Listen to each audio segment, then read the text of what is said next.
Ito mga loads, basic na basic lang to. Tara sa CapCut, gawin natin. Let's go.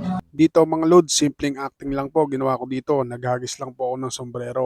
Para sa mga baguhan dito kay CapCut, alam kong kayang-kaya nyo to mga loads. Tapos po, lumipat po ako sa kabilang side. Then, inihagis ko po yung sombrero. Tapos, sinabot ko po. Mag-umpisa na po tayo. Sa una pong gagawin natin ay timing lang po ang kailangan po natin dito mga loads. Focus po tayo sa sombrero habang nasa ere pa po. Stay lang po tayo dyan. Tapos, tap po natin yan para ma-highlights. Then, piliin po natin yung split. Ngayon po, nahati na po natin yan.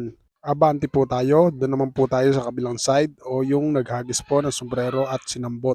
Timing lang po uli ang gagawin natin dito mga lods. Focus po tayo sa ating sombrero habang pabagsak na po. Yung bago po sambutin habang nasa ere. Stay lang po uli natin dyan yung playhead o yung puting guhit na yan.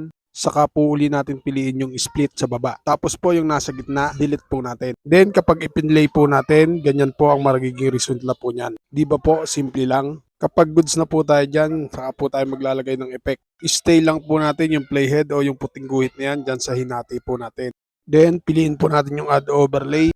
Kunin po natin yung ating smoke effect sa ating gallery. Tap po natin yung add sa baba. Then, stay lang po tayo dyan sa ating effect dahil tatanggalin po natin yung black background po niyan. Tap po natin yung splice sa baba. Then, piliin po natin yung filter. Tapos po, ipwesto na po natin yan. Kayo na po bahala magpwesto dito mga loads. Nasa sa inyo kung gusto nyo palakihin o paliitin yung smoke effect. Ilalagay ko na lang po sa comment section kung saan ko din-download tong smoke effect na to. Kapag goods na po, maglalagay din po tayo ng smoke effect dun sa kabilang karakter po natin, yung sumalo. Stay lang po ulit tayo dyan sa ating effect dahil ikakopy po natin yan. Piliin lang po natin yung duplicate sa baba. Kapag may duplicate na po, i-drag po natin yan doon. Pantay lang din po natin sa pinagkopyahan yan. Then, ipwesto lang din po natin yan dyan sa kabilang side o dyan sa kabilang karakter po natin. Tapos po, in-adjust ko po yung speed niyan para umigse. Tapos po, burahin lang po natin yung di kailangan dyan o yung sobra. Split, tapos delete lang po. Then, play po natin.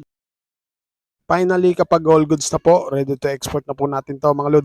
Di ba, madali lang po. Sundan po ba? Sana nasundan at sana nakatulong. At kung nakatulong, pakishare mo naman ang video ito para mas marami pong makalam.